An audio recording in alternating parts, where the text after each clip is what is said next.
വളരെ ചെറുപ്പത്തിലെ ദൈവവചന അടിസ്ഥാനത്തിൽ വളർന്നു വരുവാൻ, അങ്ങനെ മാതാപിതാക്കളാൽ വളർത്തപ്പെടുവാൻ ഒരു ഭാഗ്യം എനിക്ക് ദൈവം നൽകി.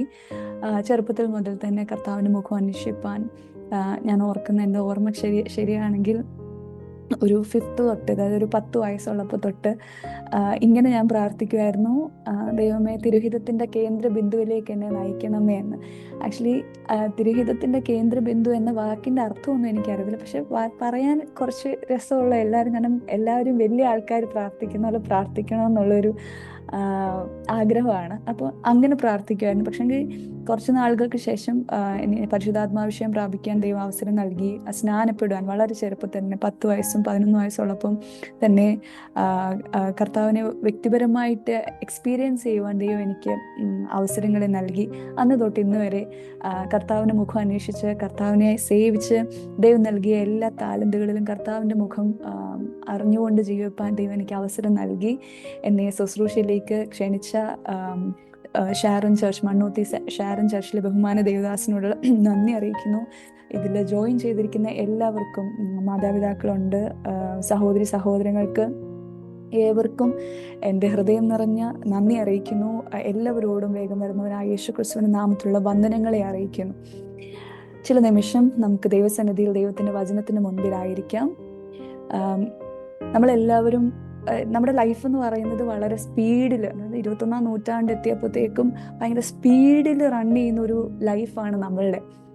ജോലിയുണ്ട്, കുഞ്ഞുങ്ങളുണ്ട്, ചേർച്ചുണ്ട്, ഫാമിലി ലൈഫ്, ഇതിൻ്റെ എല്ലാം നടുവിലൂടെ വളരെ ഫാസ്റ്റ് മൂവിങ് ആയിട്ടുള്ളൊരു ലോകത്തിൽ ദൈവത്തിൻ്റെ മുഖം അന്വേഷിക്കാൻ വേണ്ടി ദൈവം തിരഞ്ഞെടുക്കുന്ന വളരെ ചുരുക്കം പേരായിട്ടാണ് നമ്മൾ ലോകത്തിൻ്റെ പല സ്ഥലങ്ങളിലായിരിക്കുന്നത്. നമ്മളുടെ ലൈഫിൽ ഒരുപക്ഷെ ഞാൻ ഇന്ന് സംസാരിക്കാൻ പോകുന്ന എന്നെ ദൈവം പഠിപ്പിച്ച ചില കാര്യങ്ങൾ ഒരുപക്ഷെങ്കിൽ നമ്മുടെ ആരുടെയും ലൈഫിൽ അത് നമ്മുടെ ലൈഫായിട്ടൊന്നും ബന്ധമില്ലാത്ത കാര്യമായിരിക്കും. പക്ഷെ എന്നെ ദൈവം പഠിപ്പിച്ച ഒരു കാര്യം, അതിലൂടെ ദൈവം എന്നിൽ നിന്ന് എന്താണ് ആഗ്രഹിക്കുന്ന കാര്യം എന്നെ മനസ്സിലാക്കി തന്ന കാര്യമാണ് ഇന്ന് ദൈവം അനുവദിച്ചാൽ ചില നിമിഷം ഷെയർ ചെയ്യാൻ ആഗ്രഹിക്കുന്നത്. ഒരു വാക്യം നമുക്ക് എല്ലാവർക്കും അറിയാവുന്ന ഒരു വാക്യം നമുക്ക് ചേർന്ന് വായിക്കാം. അതിന് എബ്രായ ലേഖനം 13-ാം അധ്യായം 5-ാമത്തെ വാക്യം ഞാൻ വായിക്കാം. എനിക്ക് തോന്നുന്നു എല്ലാവരും ഒരു പക്ഷെങ്കിൽ ഓഡിബിൾ ആയിട്ടുള്ള സ്ഥലത്താണെന്ന് അറിയില്ല. I will read. നിങ്ങളുടെ നടപ്പ് ദ്രവ്യാഗ്രഹമില്ലാത്തതായിരിക്കട്ടെ, ഉള്ളത് കൊണ്ട് തൃപ്തിപ്പെടുവിൻ. ഞാൻ നിന്നെ ഒരു നാളും കൈവിടുകയില്ല, ഉപേക്ഷിക്കുകയില്ല എന്ന് അവൻ തന്നെ അരുളി ചെയ്തിരിക്കുന്നുവല്ലോ. നിങ്ങളുടെ നടപ്പ് ദ്രവ്യാഗ്രഹമില്ലാത്തതായിരിക്കട്ടെ, ഉള്ളതുകൊണ്ട് തൃപ്തിപ്പെടുവിൻ. എബ്രായ ലേഖനകർത്താവ് ആരാണ് നമുക്കറിയുന്നില്ല. സ്കോളേഴ്സ് പറയുന്നത് അപ്പോസ്തലനായ പൗലോസ് ആണെന്ന് നമ്മൾ വായിച്ച് അങ്ങനെ അറിയുന്നു. അപ്പോൾ ഈ വാക്യം അല്ലെങ്കിൽ ഈ ഒരു ചിന്തയാണ് ദൈവം എന്നെ പഠിപ്പിച്ചിട്ടുള്ളത്. ഈ വളരെ കമ്പാരിസൺസ് നിറഞ്ഞ, വളരെ താരതമ്യങ്ങൾ നിറഞ്ഞ ഒരു ലോകത്താണ് നമ്മൾ ജീവിക്കുന്നത്. എങ്ങനെയാണ് താരതമ്യങ്ങൾ നിറയുന്നതെന്ന് വെച്ചാൽ, നമ്മൾ ഒരാളോട് എന്തുകൊണ്ട് വിശേഷം എന്ന് ചോദിച്ചാൽ തന്നെ അയാൾ തിരിച്ചു പറഞ്ഞ് സുഖമായിട്ടിരിക്കുന്നു, മക്കളെല്ലാം UK-യിലാണ്, മക്കളെല്ലാം ഗൾഫിലാണ്, പിന്നെ നമുക്ക് കുഴപ്പമൊന്നുമില്ല. അപ്പം ഇത് കേൾക്കുന്ന ഇപ്പുറത്ത് നിൽക്കുന്ന ആൾക്ക് ഫസ്റ്റ് തോന്നുന്ന ഒരു കാര്യം, ഞാൻ ഇന്നും എത്തിയില്ലല്ലോ, എൻ്റെ മോള് MBBS പഠിക്കുകയാണ്. അപ്പം ഇപ്പുറത്ത് നിൽക്കുന്ന ആൾക്ക് തോന്നുന്നു, ഞാൻ 12th കഴിഞ്ഞിട്ട് എൻ്റെ പ്രൊഫഷൻ അത്ര ബ്രൈറ്റ് ആയില്ലല്ലോ. അപ്പം കോൺസ്റ്റന്റ് ആയിട്ട് കമ്പാരിസൺസ്, നമ്മുടെ ജോലിയിൽ കമ്പാരിസൺ, നമുക്ക് കിട്ടുന്ന സാലറിയിൽ കമ്പാരിസൺ, നമ്മുടെ ലുക്സിൽ കമ്പാരിസൺ, നമ്മുടെ ദൈവം നൽകിയ താലന്തുകളിൽ കമ്പാരിസൺ, വേദികളിൽ കമ്പാരിസൺ. ചിലർ നോക്കുമ്പം വിദേശത്തേക്ക് പഠിക്കാൻ പോകുന്നു, അപ്പോൾ നമ്മൾ മാത്രമായിരിക്കും ഇന്ത്യയിൽ നിന്ന് പഠിക്കുന്നത്. ചില പേരൻസ് പറയുന്നു, എൻ്റെ ഈ മകനാണ് ഏറ്റവും വലിയ ബുദ്ധിയുള്ള കുട്ടി, മറ്റേ കുട്ടിക്ക് പഠിക്കാൻ ഇച്ചിരി പുറകിലോട്ടുള്ള കുട്ടിയാണ്. ഇവരുടെ എല്ലാം നടുക്ക് ഒരു ദൈവ പൈതലിന് എങ്ങനെ ദൈവത്തെ ട്രസ്റ്റ് ചെയ്യാം എന്നതുള്ളതാണ് ദൈവം എന്നെ പഠിപ്പിച്ചത്. World is running very fast. നമുക്ക് ചുറ്റുമുള്ളവർ വളരെ ഫാസ്റ്റ് ആയിട്ട് അവരുടെ ലൈഫ് സെറ്റിൽ ചെയ്യുന്നു. പക്ഷെ ഈ ദൈവം പറയുന്ന ഒരു കാര്യം, ഉള്ളത് കൊണ്ട് തൃപ്തിപ്പെടുവിൻ, ഞാൻ നിന്നെ കൈവിടത്തില്ല. ആക്ച്വലി ഉള്ളത് കൊണ്ട് തൃപ്തിപ്പെടാൻ വേണ്ടി പറഞ്ഞിട്ട് ഉടനെ പറയേണ്ട കാര്യം, ഉള്ളത് കൊണ്ട് തൃപ്തിപ്പെടുവിൻ, നിങ്ങൾക്ക് എന്തെങ്കിലും ആവശ്യമുണ്ട് എന്നോട് ചോദിക്കാന്നാണല്ലോ. അങ്ങനെയാണല്ലോ ഇപ്പം നീ പേടിക്കണ്ട, കാരണം ഞാൻ നിന്നോട് കൊണ്ടുണ്ട്. ബൈബിളിന്റെ എല്ലാ ഒരു കാര്യങ്ങളും അങ്ങനെയാണ്. കർത്താവ് ഒരു പ്രോമിസ്, കർത്താവ് ഇത് ചെയ്യരുതെന്ന് പറഞ്ഞു കഴിഞ്ഞിട്ട് he is promising some other thing. ഉള്ളത് കൊണ്ട് തൃപ്തിപ്പെടുവീന്ന് പറഞ്ഞിട്ട് ഉടനെ പറയുന്നത് ഞാൻ നിന്നെ കൈവിടത്തില്ലെന്ന്. അപ്പൊ ഈ കൈപിടുത്തവും ഉള്ളത് കൊണ്ട് തൃപ്തിപ്പെടുക എന്ന് പറയുന്നതുമായിട്ടുള്ള ലിങ്ക് എന്താണ്? അതിന് തൊട്ട് മുമ്പുള്ള വാക്യമാണ്, നിങ്ങളുടെ നടപ്പ് ദ്രവ്യാഗ്രഹമില്ലാത്തതായിരിക്കട്ടെ. അതിനുശേഷമാണ് പറയുന്നത് ബി കണ്ടന്റ്. ഞാനൊരു ചെറിയ ചോദ്യം ചോദിക്കാം. കഴിഞ്ഞ ഒരു വർഷത്തില് പുതിയ സാധനങ്ങൾ നമ്മുടെ ലൈഫിൽ കിട്ടിയെന്ന് വെച്ചോ. ചിലപ്പം ഫോണായിരിക്കാം, ജോലി ആയിരിക്കാം, വണ്ടി ആയിരിക്കാം, ഫാമിലി ലൈഫ് ആയിരിക്കാം. ആ കിട്ടിയ ആ എക്സൈറ്റ്മെന്റ് തന്നെ ഇപ്പോഴും, ലാസ്റ്റ് 1 year മുൻപ് കിട്ടിയ ഒരു കാര്യം ഇപ്പോഴും ആ എക്സൈറ്റ്മെന്റ് തന്നെ കീപ്പ് ചെയ്യുന്ന ആരെങ്കിലും ഉണ്ടോ? ഓക്കെ, ഞാനൊരു ഫോൺ കാണിക്കാം. ഒരു ഫോണുണ്ട്, അല്ലെങ്കിൽ ഇവിടെ ഒരു എയർപോർട്സ് ഉണ്ട്. എനിക്കിത് ആക്ച്വലി ഒരു ഗിഫ്റ്റ് കിട്ടിയതാണ്. കിട്ടിക്കഴിഞ്ഞ് 3-4 ദിവസം കഴിഞ്ഞപ്പോഴത്തേക്ക് തന്നെ എനിക്ക് മനസ്സിലായി, ഓക്കെ, ഇതിനകത്ത് നല്ല ഫോട്ടോ എടുക്കാം, പിന്നെ കുറച്ച് നല്ല വീഡിയോസും എടുക്കാം. 4 ദിവസം കഴിഞ്ഞപ്പോഴത്തേക്ക് തന്നെ നമ്മുടെ ആ എക്സൈറ്റ്മെന്റ് ഫാക്ടർ പോയി. നമുക്ക് കിട്ടുന്ന ഗിഫ്റ്റ്സ് ആയിക്കോട്ടെ, നമുക്ക് കിട്ടുന്ന കൃപാവരങ്ങളായിക്കോട്ടെ, നമുക്ക് കിട്ടുന്ന നന്മകളായിക്കോട്ടെ, എല്ലാ മെറ്റീരിയൽ ബ്ലെസ്സിങ്സ് ആയിക്കോട്ടെ, how long does the happiness last? എത്ര സമയത്തോളം? അല്ലെങ്കിൽ നമ്മൾ ആഗ്രഹിച്ച് കിട്ടി. ഇപ്പൊ മാരീഡ് ലൈഫ് വളരെ ചെറുപ്പം മുതലേ ആഗ്രഹിക്കുന്നതാണ് കല്യാണം പ്രാർത്ഥനയാണ്, നല്ല ജോലി. പക്ഷെ ദൈവം തരുന്ന ഒരു ജോലി, അല്ലെങ്കിൽ ഒരു മാരീഡ് ലൈഫ്, ഒരു ഫോണ്, ഒരു മെറ്റീരിയൽ ബ്ലെസ്സിങ്, എന്തുമാവട്ടെ, വീടാവട്ടെ, വണ്ടി ആവട്ടെ, ജോലി ആവട്ടെ, തലമുറകളാകട്ടെ, എത്രത്തോളം സമയം നമുക്ക് ആ എക്സൈറ്റ്മെന്റ്, യെസ് ഇത് ദൈവം എനിക്ക് തന്നതാണ്, I will B so grateful, ദൈവത്തിന് സ്തോത്രം, എനിക്കിത് തന്നതിനായിട്ട്.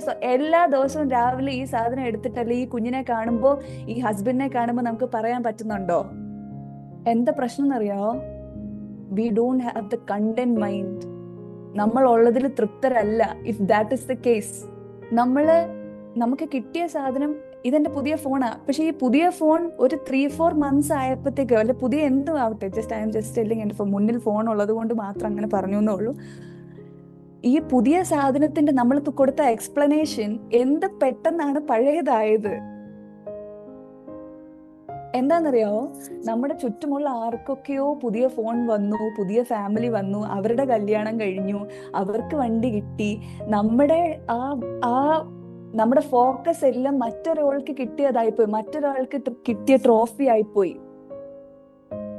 അതിന്റെ ഇടയ്ക്ക് നമുക്ക് കിട്ടിയ ബ്ലെസ്സിങ്ങിനെ വാല്യൂ ചെയ്യാൻ പറ്റുന്നില്ല.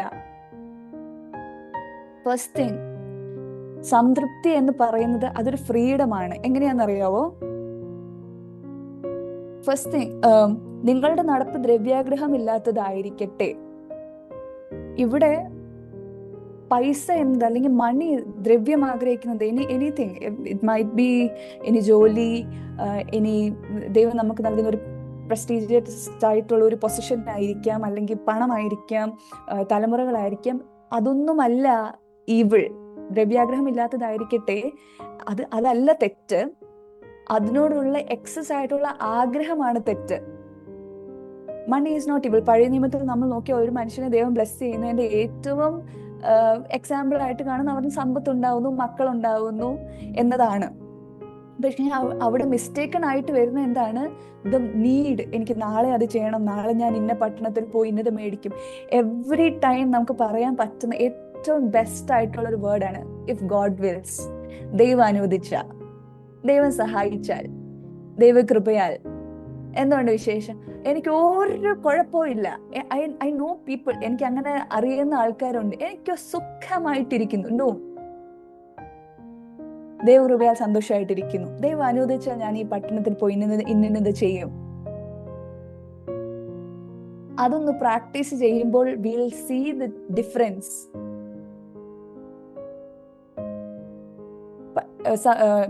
സദൃശവാക്യത്തിൽ നമ്മൾ ഇങ്ങനെ ഒരു വാക്യം വായിക്കുന്നു: യഹോവയുടെ അനുഗ്രഹത്താൽ സമ്പത്ത് ഉണ്ടാകുന്നു, അധ്വാനത്തോട് അതിനോടൊന്നും കൂട്ടാൻ കഴിയുന്നില്ല. ആക്ച്വലി എനിക്ക് ആ വേഴ്സ് എൻ്റെ ഒരു ജോലിയുടെ ഒരു സമയത്താണ് നമ്മളിങ്ങനെ ഏൺ ചെയ്യണം എന്നൊക്കെയുള്ള ഒരു തോട്ട് ഇങ്ങനെ വരുന്ന സമയത്താണ് യഹോവയുടെ അനുഗ്രഹത്താൽ സമ്പത്ത് ഉണ്ടാകുന്നു, അധ്വാനത്തോട് അതിനോടൊന്നും കൂട്ടാൻ കഴിയുന്നില്ല. ദൈവം ഉള്ളവർക്കും പൈസയുണ്ട്, ദൈവം ഇല്ലാത്തവർക്കും പൈസയുണ്ട്. Maybe all India rank ഒക്കെ കിട്ടുന്നത് പലരും, എനിക്ക് തോന്നുന്നില്ല അതെല്ലാവരും നമ്മളെപ്പോലെ പെന്തക്കോസുകാരാണോ പരിശുദ്ധാത്മാവിഷം പ്രാപിച്ചവരാണോ എന്ന് ഐ ഡൗട്ട്. പക്ഷെ അവർക്കെല്ലാം റാങ്ക്സ് ഉണ്ട്. ബട്ട് ദ ഡിഫറൻസസ് ദൈവമക്കളായ ഒരാൾക്ക് ലഭിക്കുന്ന അനുഗ്രഹവും ദൈവമക്കളല്ലാത്തവർക്ക് ലഭിക്കുന്ന അനുഗ്രഹത്തിന്റെ ഒരു മേജർ ഡിഫറൻസ് എന്താന്ന് വെച്ചാൽ യഹോവയുടെ അനുഗ്രഹത്താലാണ് ഇദ്ദേഹത്തിന് നന്മ കിട്ടിയത്. ഗോഡ്, ദൈവത്തിന്റെ ഒരു പ്രസൻസ് അല്ല, ദൈവത്തിന്റെ ഒരു സിഗ്നേച്ചർ എന്റെ ലൈഫിൽ കിട്ടിയ ഒരു ബ്ലെസ്സിങ്ങിനുണ്ട് എന്നത് പറയുന്നതാണ് ദ ബെസ്റ്റ്, ഏറ്റവും വലിയ ഭാഗ്യം. എനിക്ക് നമുക്ക് ഓരോരുത്തർക്കും സ്വയമായിട്ട് പല കാര്യങ്ങൾ ചെയ്ത് ഏൺ ചെയ്ത് അധ്വാനിച്ചുണ്ടാക്കാം. But the thing is how long does the happiness last? നമ്മൾ എന്റെ കഴിവ് കൊണ്ട്, എന്റെ ഭുജബലം കൊണ്ട് ഞാൻ ഉണ്ടാക്കിയ മഹദിയാം Babylon, how long does that last? പുതിയ നിയമത്തിൽ നമ്മൾ ഇങ്ങനെ വായിക്കുന്നു, നിങ്ങളുടെ നിക്ഷേപമുള്ളിടത്ത് നമ്മുടെ ഹൃദയം ഇരിക്കുന്നു. Whatever we are more tight to, പൈസയാണോ ദ ബെസ്റ്റ്? പൈസയാണോ, അല്ലെ മക്കളാണോ, ഫാമിലി ലൈഫാണോ, ജോലിയാണോ? നമ്മൾ എന്തിനെയാണ് കൂടുതൽ വേർഷിപ്പ് ചെയ്യുന്നത്? That is becoming our master. നമ്മൾ അതിനെ കൂടുതൽ സെർവ് ചെയ്യാൻ തുടങ്ങുന്നു. അതിനുവേണ്ടി നമ്മുടെ ടൈമുകളെ, ഇപ്പം എനിക്കൊരു ഫ്രണ്ട് ഉണ്ട്, അദ്ദേഹത്തിന് കുറച്ച് ആനിമൽസിനെ കിട്ടി, എന്താ വീട്ടിൽ വളർത്തുന്ന കുറെ പെറ്റ്സിനെ കിട്ടി.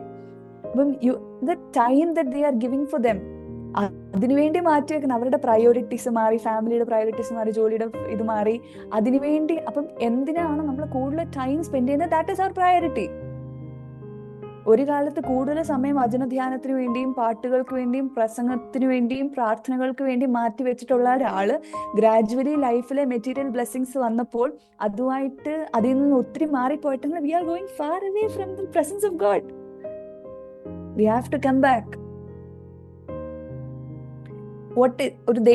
ഒരു ദൈവ പൈതലിനെ സംബന്ധിച്ച് വാട്ട് ഇസ് സാറ്റിസ്ഫാക്ഷൻ? ഓക്കെ, അതായിരിക്കാം ചിലപ്പോൾ ഇത്രയും പറയുമ്പോൾ നമ്മളുടെ മനസ്സിലുണ്ട് ഒരു ഡൗട്ട് ആയിരിക്കും, ഓക്കെ ഇതൊന്നും അല്ലെങ്കിൽ വാട്ട് ഇസ് സാറ്റിസ്ഫാക്ഷൻ? ഒരു ദൈവ പൈതലിന്റെ ഏറ്റവും വലിയ സാറ്റിസ്ഫാക്ഷൻ, ആ സാറ്റിസ്ഫാക്ഷന്റെ ഡെഫിനിഷൻ എന്ന് പറഞ്ഞാൽ I have enough because God is enough. ദൈവം എന്റെ കൂടെ, എന്റെ ദൈവം എനിക്ക് മതിയായവനാ, അതുകൊണ്ട് എനിക്ക് സകലവും ചെയ്യാൻ പറ്റാൻ I am enough in the things because ദൈവം എന്റെ കൂടെ ഉണ്ട്, ദൈവം എനിക്ക് മതിയായവനാ. അത് മെറ്റീരിയൽ ബ്ലെസ്സിങ്സ് ഉള്ളപ്പോഴും ഇല്ലാത്തപ്പോഴും. ഒരു പാട്ടുണ്ട് ഇങ്ങനെ, എന്റെ എല്ലാ കാലത്തും യേശു മതിയായവൻ, എന്നെന്നും കരുതുന്നോനേശു, എന്നെന്നും കാക്കുന്നോനേശു, എന്നെന്നും കരുതുന്നോനേശു, എന്നെന്നും കാക്കുന്നോനേശു, എന്റെ എല്ലാ കാലത്തും യേശു മതിയായവൻ, എന്റെ എല്ലാ കാലത്തും യേശു മതിയായവൻ. നമുക്ക് എല്ലാവർക്കും ദാഹമുണ്ട്. ഇമാജിൻ, അത് ഇല്ലുസ്ട്രേഷൻ ആയിട്ട് നമുക്ക് എടുക്കാം. നമുക്ക് എല്ലാവർക്കും ദാഹമുണ്ട്. പക്ഷെ നമ്മൾ എത്ര ആണെന്ന് പറഞ്ഞ് സോൾട്ട് വാട്ടർ കുടിക്കും, ഉപ്പുവെള്ളം എത്ര ആണെന്ന് പറഞ്ഞ് കുടിച്ചുകൊണ്ടിരിക്കും. എത്ര ദാഹമാണെന്ന് പറഞ്ഞാലും do we ever drink salt water? കർത്താവ് ശമര്യക്കാരിയായ സ്ത്രീയോട് പറയുന്നൊരു കാര്യമുണ്ട്, നിനക്കിനി ദാഹിക്കത്തില്ല, ഞാൻ ജീവജലം നിനക്ക് തരാം. ശമര്യക്കാരി സ്ത്രീ എന്തിനാണ് ദാഹിച്ചുകൊണ്ടിരുന്നത്? അവർക്ക് അടുത്ത് കിണറുണ്ടല്ലോ. ആ ദാഹം അല്ലല്ലോ, ഫിസിക്കൽ ദാഹമുണ്ട്, സെക്ഷൽ ദാഹമുണ്ട്. ആൾക്കാർ എന്നെ ഒന്ന് മനസ്സിലാക്കണം, ഐഡന്റിറ്റി ക്രൈസിസ് ഉള്ള ആളാണ് ശമര്യക്കാരിത്തെ സ്ത്രീ. നമ്മളും അറ്റ് ടൈംസ് നമ്മൾക്കൊരു ദാഹം, അല്ലെ നമ്മളും സാറ്റിസ്ഫൈ ആകാത്ത കാര്യം അതാണ്. നമ്മൾ എവിടെയൊക്കെയോ വീണ്ടും വീണ്ടും വാലിഡേഷൻസ്, ആൾക്കാരുടെ വാലിഡേഷൻസ്, ആൾക്കാർ എന്നെ ഒന്ന് മനസ്സിലാക്കിയായിരുന്നെങ്കിൽ, ആൾക്കാരുടെ എന്റെ പ്രൊഫഷൻ ഒന്ന് വാലിഡേറ്റ് ചെയ്തായിരുന്നെങ്കിൽ. രണ്ടാമത്തെ കാര്യം, comparison is always the enemy of contentment. സംതൃപ്തിയുടെ ഏറ്റവും വലിയ ശത്രുവാണ് താരതമ്യങ്ങൾ എന്ന് പറയുന്നത്. ചിലർക്ക് ലുക്സിലാണ്. എൻ്റെ ശരീരപ്രകൃതി, അല്ലെങ്കിൽ ഇപ്പോഴത്തെ സമൂഹം ഏറ്റവും വലുതായിട്ട് ഫേസ് ചെയ്യുന്ന ഒരു ട്രബിളാണ് അവരുടെ ശരീരപ്രകൃതി, അല്ലെങ്കിൽ അവരുടെ ആൾക്കാരുടെ മുമ്പിൽ അവർക്ക് പ്രസന്റ് ചെയ്യാൻ കഴിയാത്ത, അല്ലെങ്കിൽ കോവിഡിന് ശേഷമാണ് ഞാൻ വർക്ക് ചെയ്യുന്നത്. ഒരു മെന്റൽ ഹെൽത്ത് ഇൻസ്റ്റിറ്റ്യൂട്ടിലാണ് ഞാൻ വർക്ക് ചെയ്തുകൊണ്ടിരിക്കുന്നത്. നമ്മൾ ഏറ്റവും കൂടുതൽ കാണുന്ന കോവിഡിന് ശേഷമുള്ള കുട്ടികളിൽ അവർക്ക് അവരുടെ ഐഡന്റിറ്റി ആണ് ഏറ്റവും വലിയ ക്രൈസിസ് ആയിട്ടുള്ളത്.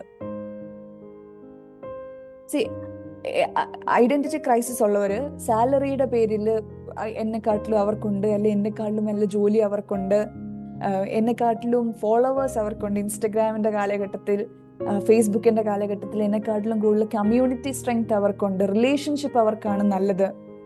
പഴയ നിയമത്തിൽ ഒരു മനുഷ്യനുണ്ട്, ഷൗലും ദാവീദും. ഷൗൽ 1000 കൊന്നു, ദാവീദോ 10,000 കൊന്നു എന്ന് കേട്ടപ്പോൾ തന്നെ അന്നു മുതൽ ഷൗലിന് ദാവീദിനോടുള്ള അസൂയ. നമ്മുടെ ഈ കമ്പാരിസൺ നമ്മൾ വെറുതെ അങ്ങ് പറയുന്നതാണ്, ഓക്കെ എനിക്കത് കിട്ടിയാൽ നല്ലതായിരുന്നു, ഞാനൊന്ന് ആഗ്രഹിച്ചതല്ലേ ഉള്ളൂ, അതിലെന്താ തെറ്റ്? ബട്ട് അതെങ്ങോട്ടാണ് നിങ്ങളെ ലീഡ് ചെയ്യുന്നത്? അത് നിങ്ങളെ അസൂയക്കാരാക്കുവാണോ? അത് നിങ്ങളുടെ ഉള്ളിൽ ദുരാഗ്രഹം അല്ലെങ്കിൽ ദ്രവ്യാഗ്രഹം ഉണ്ടാക്കുന്ന സ്വഭാവത്തിലേക്കാണോ നിങ്ങളെ ലീഡ് ചെയ്യുന്നത്? അത് നിങ്ങളുടെ ഉള്ളിൽ ജലസിയാണോ ഉണ്ടാക്കുന്നത്? നിങ്ങളുടെ ഉള്ളിലെ സാറ്റിസ്ഫാക്ഷനെ തന്നെ അത് കുറയ്ക്കുകയാണ്, അതിനെ ഡിസ്കറേജ് ചെയ്യുക, നിങ്ങളെ തന്നെ ഡിസ്കറേജ് ചെയ്യുന്ന സ്വഭാവത്തിലേക്കാണോ നിങ്ങളെ അത് നയിക്കുന്നത്? And that is definitely bringing anxiety. എനിക്കത് വേണം, അത് നാളെ എനിക്കത് നേടിയെടുക്കണം, അവരെക്കാട്ടിലും കൂടുതൽ. എനിക്ക് പഴയ നിയമത്തിൽ തന്നെ കർത്താവ് നൽകുന്ന കൽപ്പനയാണ്, കൂട്ടുകാരനുള്ള യാതൊന്നും മോഹിക്കരുത്. ടു ആൻ എക്സ്റ്റെന്റ് നമ്മൾ യാതൊന്നും ദൈവം ഓരോരുത്തരെ ഡെഫിനറ്റ് ആയിട്ട് ദൈവത്തിന്റെ സ്വരൂപത്തിലും സാദൃശ്യത്തിലും സൃഷ്ടിച്ചിരിക്കുന്നു. സങ്കീർത്തനത്തിൽ നാം വായിക്കുന്നു, we are fearfully and wonderfully made. ഒരു ലുക്സിലാവട്ടെ, ദൈവം എല്ലാവരെയും അവരവർക്ക് വേണ്ടിയിട്ടുള്ളത് നൽകിയിട്ടാണ് സൃഷ്ടിച്ചിരിക്കുന്നത്. We don't have to be inferior about anything. ആ ഒരു കോംപ്ലക്സിലെ ലൈഫിൽ കൊണ്ട് നടക്കേണ്ട ആവശ്യമേ ഇല്ല. സഭാപ്രസംഗിയിൽ ഇങ്ങനെ കാണുന്നു, അവൻ അത് എല്ലാം ഇംഗ്ലീഷിൽ ഇങ്ങനെയാണ്, he has made everything beautiful. എല്ലാം ബ്യൂട്ടിഫുൾ ആയിട്ട് ഉണ്ടാക്കിയിരിക്കുന്നത് അതിന്റെ സമയത്ത്. പുതിയ നിയമത്തിൽ നമുക്ക് ഇങ്ങനെ ഒരു മനുഷ്യനെ കാണാൻ പറ്റുന്നു, പോൾ. അപ്പോസ്തലനായ പൗലോസ് ഫിലിപ്പിയ ലേഖനത്തിൽ ഇങ്ങനെ നമുക്ക് കാണുന്നു, ഫിലിപ്പിയൻസ് 4:11-13. ബുദ്ധിമുട്ട് നിമിത്തമല്ല ഞാൻ ഈ പറയുന്ന, ഉള്ള അവസ്ഥയിൽ അലംഭാവത്തോടിരിപ്പാൻ ഞാൻ പഠിച്ചിട്ടുണ്ട്. താഴ്ചയിൽ ഇരിക്കുവാനും സമൃദ്ധിയിൽ ഇരിക്കുവാനും എനിക്കറിയാം. തൃപ്തനായിരിക്കുവാനും വിശന്നിരിക്കുവാനും സമൃദ്ധിയിൽ ഇരിക്കുവാനും ബുദ്ധിമുട്ട് അനുഭവിപ്പാനും ഞാൻ ശീലിച്ചിരിക്കുന്നു. ഇംഗ്ലീഷിൽ അങ്ങനെയാണ്, I have learned, I am instructed to be content in everything. ഞാൻ പറഞ്ഞല്ലോ, ദൈവം ഇത് എന്നെ പഠിപ്പിച്ചതാണ്, എന്നെ വ്യക്തിപരമായിട്ട് എന്നോടുള്ള ദൈവശബ്ദമായിരുന്നു. അത് എന്നെ ദൈവം പഠിപ്പിച്ചതാണ്, ആയതുകൊണ്ട് ഞാൻ നിങ്ങളോട് അത് ഷെയർ ചെയ്യുന്നു. പൗലോസ് എന്ന മനുഷ്യൻ ലോകത്തിലുള്ള എല്ലാ സുഖങ്ങളും ഒരു കാലത്ത് അനുഭവിച്ച ആളാണ്. ദൈവനാമത്തിന് വേണ്ടി, ദൈവവേലയ്ക്ക് വേണ്ടി ഇറങ്ങി തിരിച്ചപ്പോൾ കഷ്ടത, പട്ടിണി, ദുഃഖം, പ്രയാസം, ചാട്ടവാറ്, കപ്പൽ ഛേദം എല്ലാം അനുഭവിച്ച ഒരു മനുഷ്യനാണ്. And he is telling that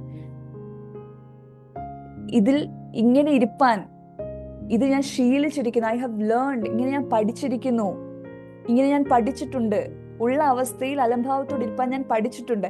അതിനുശേഷമാണ് പറയുന്നത്, എന്നെ ശക്തനാക്കുന്നവൻ മുഖാന്തരം ഞാൻ സകലത്തിനും മതിയാകുന്നു. നമുക്ക് ഈ വാക്യം മാത്രമേ അറിയത്തുള്ളൂ, I can do all things through Christ who strengthens me. But അതിന് മേളിലുള്ള വാക്യം നമുക്ക് അത്ര പരിചയമില്ല. അതിങ്ങനെയാണ് പറയുന്നത്, ഉയർച്ചയിലാവട്ടെ, താഴ്ചയിലാവട്ടെ, കഷ്ടതയിലാവട്ടെ, പട്ടിണിയിലാവട്ടെ, ഞെരുക്കത്തിലാവട്ടെ, നഗ്നതയിലാവട്ടെ, I will be happy, I will be content. തൃപ്തനായിരിപ്പൻ, തൃപ്തി എന്നതാണ് ആ വാക്ക്, തൃപ്തനായിരിപ്പൻ. ബിക്കോസ് സാഹചര്യങ്ങൾ മാറും, നമുക്ക് പ്രോമിസ് ചെയ്തവർ മാറും, നമ്മുടെ കൂടെ നിൽക്കാമെന്ന് പറഞ്ഞവർ മാറും. But Christ will not move away from his promises. ദൈവം നൽകിയിട്ടുള്ള, ദൈവം അരുളി ചെയ്തിട്ടുള്ള വാഗ്ദത്തങ്ങളിൽ നിന്നാണ് കർത്താവ് മാറാത്തത്. ഇപ്പൊ നിങ്ങൾക്ക് മനസ്സിലായി കാണും എന്തുകൊണ്ടാണ് ദ്രവ്യാഗ്രഹമില്ലാത്തതായിരിക്കട്ടെ, ഉള്ളതുകൊണ്ട് തൃപ്തരാകുവീൻ. അതിനുശേഷമാണ് പറയുന്നത്, ഞാൻ നിങ്ങളുടെ കൂടെ ഉണ്ട്. കാരണം എന്താണെന്നറിയോ?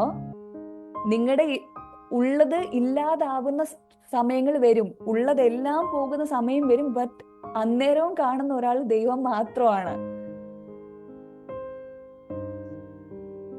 അവസാനമായിട്ട് ഗോഡ്സ് പ്രസൻസ്. മോശ, ദൈവമേ, 5 ലക്ഷം പുരുഷന്മാരുള്ള ഒരു വലിയ സമൂഹത്തെ നയിക്കുവാൻ വേണ്ടി ദൈവം തിരഞ്ഞെടുത്ത മോശയാണ്. മുന്നോട്ട് പോകാൻ ഞാൻ നിന്റെ കൂടെ ഉണ്ട് എല്ലാം പറഞ്ഞു. ബട്ട് മോശ അവിടെ വാല്യൂ ചെയ്യുന്ന കാര്യം ദൈവത്തിന്റെ പ്രസൻസ്. എന്തിനായിരിക്കും ഒരുപക്ഷെ ദൈവത്തിന്റെ പ്രസൻസ് അത്രമായിട്ട് ആഗ്രഹിക്കുന്നേ? ഇങ്ങനെ ദൈവം കൂടെ ഉണ്ടെന്ന് ഓൾറെഡി പറഞ്ഞല്ലോ. പിന്നെ ജനസമൂഹം ഉണ്ട്, ആൾക്കാരുണ്ട്, വടിയുണ്ട്, കൂടെയുള്ള എല്ലാം ഉണ്ട്. But why did he validate ദൈവത്തിന്റെ പ്രസൻസിന് വേണ്ടി അത്രമായിട്ട് വില കൊടുക്കാൻ എന്താ കാര്യം? പല ഇന്റർവ്യൂസിന്, അപ്പം ഇന്റർവ്യൂസിന് പോകുന്നവരോട് എല്ലാവരോടും യൂഷ്വലി പറയാറുണ്ട്, ഓക്കെ റെക്കമെൻഡേഷൻ നോക്കുന്നുണ്ടോ, അല്ലെങ്കിൽ റെക്കമെൻഡ് ചെയ്യാറുണ്ടോ? പക്ഷെങ്കിൽ മോശ ഇവിടെ ആ സൈന്യത്തിന് മുമ്പേ, അല്ലെ പട നയിക്കുന്നതിന് മുമ്പേ പറയുന്ന, God may your presence recommend me. നീ എന്റെ കൂടെ ഇല്ലെങ്കിൽ ഞാൻ ഇവിടെ ഒന്നും പോകുന്നില്ല. അങ്ങയുടെ സാന്നിധ്യം എന്റെ കൂടെ ഇല്ലെങ്കിൽ ഞാൻ ഇവിടെ എങ്ങും പോകുന്നില്ല. വൈ? ബിക്കോസ് അതാണ് നിലനിൽക്കുന്ന ഒരു പ്രോമിസ് എന്ന് പറയുന്നത്.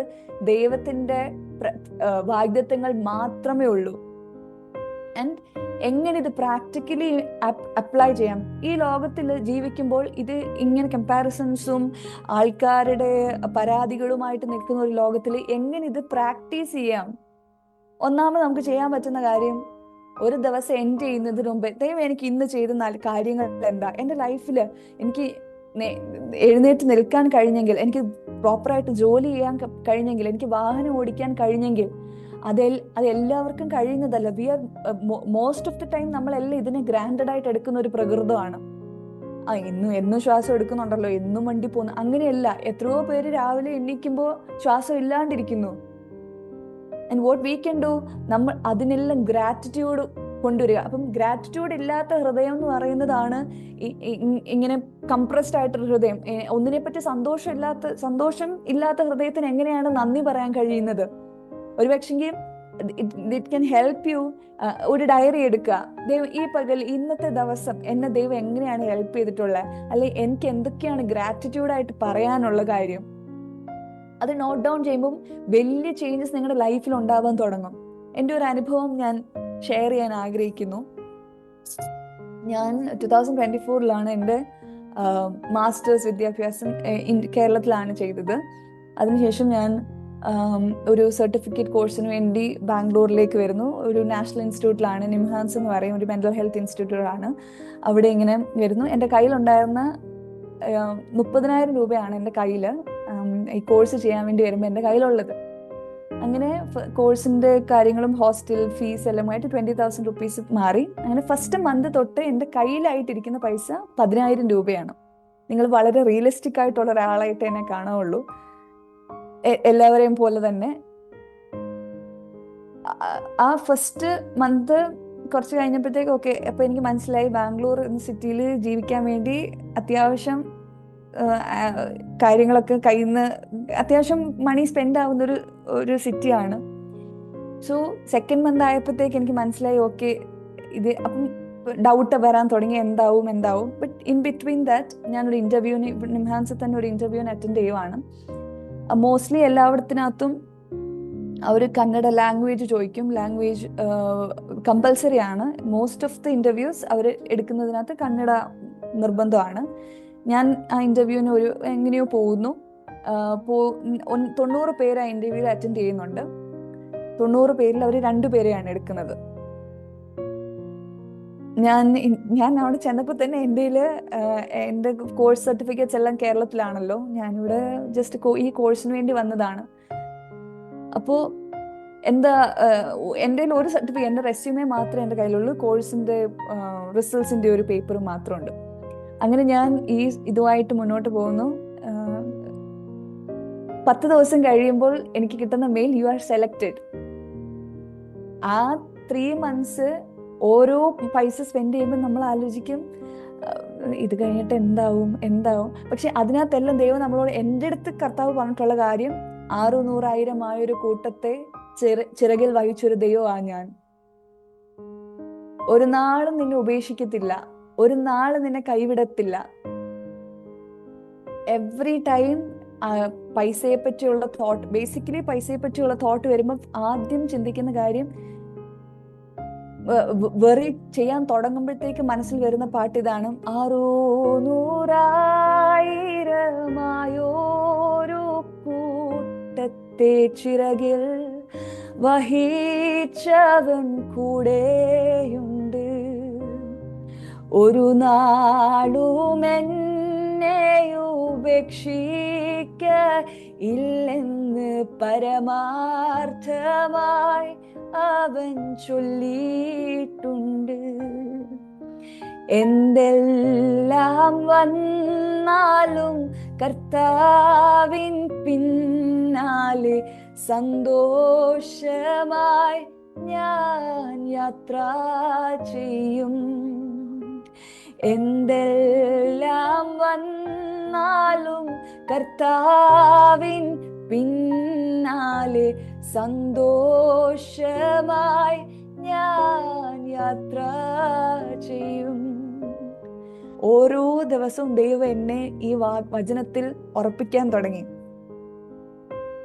ദൈവം തന്ന ലിമിറ്റഡ് ആയിട്ടുള്ള ജോലി സാഹചര്യമാണോ, ലിമിറ്റഡ് ആയിട്ടുള്ള ഭവനത്തിന്റെ സാഹചര്യമാണോ, ലിമിറ്റഡ് ആയിട്ടുള്ള ഫാമിലി അറ്റ്മോസ്ഫിയർ ആണോ, ലിമിറ്റഡ് ആയിട്ടുള്ള മെറ്റീരിയൽ ബ്ലെസ്സിങ്സ് ആണോ, വണ്ടി ആയിക്കോട്ടെ, ജോലി ആയിക്കോട്ടെ, സാലറീസ് ആയിക്കോട്ടെ, റിലേഷൻഷിപ്സ് ആയിക്കോട്ടെ, പ്രേസ് ഗോഡ്, ദൈവത്തിന് സ്തോത്രം, ദൈവം എന്റെ അവസ്ഥകളെ മാറ്റും.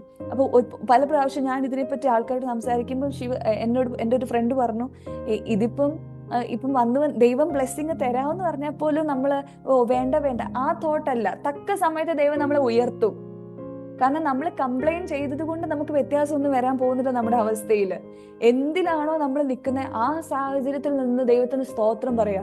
നമ്മുടെ മുന്നിലുള്ള വാതിലും പിറകിലുള്ള വാതിലും അടഞ്ഞാൽ പോലും നമ്മൾ നിൽക്കുന്ന ഒരു വരാന്ത ഉണ്ടല്ലോ, ഒരു ഹോൾവേ ഉണ്ടല്ലോ, അവിടെ നിന്ന് ദൈവത്തിന് സ്തോത്രം പറയാ. ദൈവം എന്റെ അവസ്ഥകളെ മാറ്റും, ദൈവം എനിക്ക് നന്മകളെ കൊണ്ട് നിറയ്ക്കും. പോസിറ്റീവായിട്ട് നമ്മൾ ചിന്തിക്കുക. പക്ഷെങ്കിൽ അതിനുവേണ്ടിയുള്ള എക്സസീവ് ആയിട്ടുള്ള ആഗ്രഹങ്ങളെ കൊണ്ടല്ല. പൗലോസ് അവിടെ പറയുന്ന കാര്യം, തൃപ്തിപ്പെടുവീൻ, തൃപ്തരായിരിപ്പീൻ. അപ്പൊ മുന്നോട്ടുള്ള കാര്യങ്ങളെ ദൈവം അതിനുവേണ്ടിയുള്ള പ്രോഗ്രസ്സുകളെ ദൈവം തന്നെ നയിച്ച് നമ്മളെ മുന്നോട്ട് കൊണ്ടെത്തിക്കും. രണ്ടാമത്തെ കാര്യം, കമ്പാരിസൺസ് കുറയ്ക്കുക. ഒരു വീട്ടിൽ 2 തലമുറകൾ ഉണ്ടെങ്കിൽ ഇന്നയാളെ കാട്ടിലും മിടുക്കരാണ്, ഇന്നയാളാണ് കൂടുതൽ പഠിക്കുന്നത്, ഇന്നയാൾക്കാണ് കൂടുതൽ ടാലന്റ് കിട്ടിയിട്ടുള്ളത്. അതിൻ്റെ ഒന്നും ആവശ്യമില്ല. ദൈവം ഓരോരുത്തർക്ക് അവരവർക്കുള്ള അളവിനനുസരിച്ചുള്ള നന്മകൾ കൊടുക്കും. അവർ ഓരോരുത്തർക്കുള്ള ബുദ്ധിയെ നൽകും. ഇല്ലെങ്കിലോ യാക്കോബിന്റെ ലേഖനത്തിൽ പറയുന്നു, നിങ്ങൾ ഒരുവനും ജ്ഞാനം കുറവാണെങ്കിൽ ഭത്സിക്കാതെ എല്ലാവർക്കും ഔദാര്യമായി കൊടുക്കുന്ന കർത്താവിനോട് യാചിക്കട്ടെ, അപ്പോൾ അവന് ലഭിക്കും. വിശ്വാസത്തോടുള്ള പ്രാർത്ഥനയ്ക്ക് ദൈവം മറുപടി നൽകും. മൂന്നാമത്തെ വളരെ ഇമ്പോർട്ടന്റ് ആയിട്ടുള്ള കാര്യം, നമ്മുടെ കമ്മ്യൂണിറ്റിയിൽ ഏറ്റവും കുറഞ്ഞു വരുന്ന ഒരു കാര്യം, മറ്റുള്ളവരുടെ ഒരു സക്സസിനെ നമുക്ക് സെലിബ്രേറ്റ് ചെയ്യാൻ കഴിയുന്നില്ല. മറ്റൊരാളുടെ വിജയത്തിനെ നമ്മുടെ വിജയമായിട്ട് നമുക്ക് കാണാൻ കഴിയത്തില്ല. കാരണം നമ്മൾ പലരും ചിന്തിക്കുന്നത്, അയ്യോ അവർക്ക് ആ അവസരം കിട്ടിയപ്പോൾ, അല്ലെ അവർക്ക് ആ നന്മ കിട്ടിയപ്പോൾ എന്റെ നന്മയിൽ നിന്ന് എന്തോ പോയതുപോലെയാണ്. അങ്ങനെയല്ല. ദൈവം നമുക്ക് തരാമെന്ന് വാഗ്ദത്തം ചെയ്തതൊക്കെ നമുക്ക് തരും. അത് ഒരാൾക്ക് മോഷ്ടിച്ചുകൊണ്ട് പോകാനൊന്നും കഴിയത്തില്ല. നാലാമത്തെ കാര്യം, ദൈവത്തിന്റെ പ്രസൻസ്, മെറ്റീരിയൽ ബ്ലെസ്സിങ്സിനെക്കാട്ടിലും അവന്റെ മുഖം അന്വേഷിപ്പീൻ. ദാവീദിന് ഒരു കാര്യം മാത്രമേ ഞാൻ ആഗ്രഹിക്കുന്നുള്ളൂ, അങ്ങയുടെ മുഖം കാണണം. ബിക്കോസ് അതിനുശേഷം മുമ്പേ അവന്റെ രാജ്യവും നീതി അന്വേഷിപ്പിൻ, അതോടുകൂടി ഇതൊക്കെ നമ്മൾ ആഗ്രഹിക്കുന്നതെല്ലാം തരും. ദൈവം ശക്തനാണ്. ഒരു പക്ഷെങ്കിൽ ഈ വർഷം മൊത്തം ഒരു ബ്ലെസ്സിങ്ങും അല്ലെ പുതിയതായിട്ടുള്ള ഒരു കാര്യവും നമ്മുടെ ലൈഫിൽ ഉണ്ടായില്ലെങ്കിൽ പോലും can we always tell that ദൈവമേ അങ്ങ് എനിക്ക് നല്ലവനാണ്. കാരണം ദൈവം വാഗ്ദത്തങ്ങളിൽ വിശ്വസ്തനായ ദൈവം. That is his attribute. ദൈവത്തിന്റെ സ്വഭാവമാണ് വിശ്വസ്തത എന്നുള്ളത്. ആ സ്വഭാവത്തെ ത്യജിക്കാൻ ദൈവത്തിന് കഴിയത്തില്ല. ജീവിത സാഹചര്യങ്ങൾ നമ്മൾ ഒറ്റപ്പെട്ടു പോകുമ്പോൾ ട്രസ്റ്റ് ഇൻ ഗോഡ്, ഉള്ളതിൽ തൃപ്തരായിരിക്കുക. ദൈവം അതിരുകളെ വിശാലമാക്കുന്ന ദൈവമാണ്. എബ്ബേസ് എന്താണ് പ്രാർത്ഥിച്ചത്? സഹോദരന്മാരെക്കാട്ടിലും എല്ലാവരെക്കാളും നിന്ദിതനായി തീർന്നപ്പോൾ അദ്ദേഹം പ്രാർത്ഥിക്കുക, കർത്താവ് എൻ്റെ അതിരുകളെ വിശാലമാണ്. And God heard his prayer. കർത്താവ് അവന്റെ പ്രാർത്ഥന കേട്ടു. അവൻ ചോദിച്ചതൊക്കെ നൽകി. നന്മയും കരുണയും നമ്മുടെ ആയുഷ്കാലം ഒക്കെ നമ്മളെ പിന്തുടരും. എപ്പോൾ മുൻപേ ദൈവത്തിന്റെ രാജ്യവും നീതി അന്വേഷിക്കുക. ലോകത്തിൽ നമുക്ക് കിട്ടുന്ന എല്ലാറ്റിനേക്കാൾ ഉപരിയായിട്ട് ദൈവ സാന്നിധ്യത്തെ മുറുകെ പറ്റിക്കൊണ്ട് വക്രതയും കോട്ടവും നിറഞ്ഞ ഈ തലമുറയിൽ കർത്താവിന്റെ മുഖം മാത്രം അന്വേഷിച്ച് നിത്യതയുടെ കിരീടത്തെ ലാക്കാക്കി ഓടുവാൻ എന്നെ കേൾക്കുന്ന എല്ലാവരെയും ദൈവം അനുഗ്രഹിക്കട്ടെ, ദൈവം സഹായിക്കട്ടെ എന്ന് ആത്മാർത്ഥമായിട്ട് പ്രാർത്ഥിച്ചുകൊണ്ട് അവസരമൊരുക്കിയ ഷാരോൺ ജോഷ് മണ്ണൂത്തി ദേവദാസിനോടുള്ള നന്ദിയും സഹോദരങ്ങളോട് നന്ദിയും സ്നേഹവും അറിയിച്ചുകൊണ്ട് എന്റെ വാക്കുകൾ നിരിക്കുന്നു. God bless you. ആമേൻ. Praise the Lord.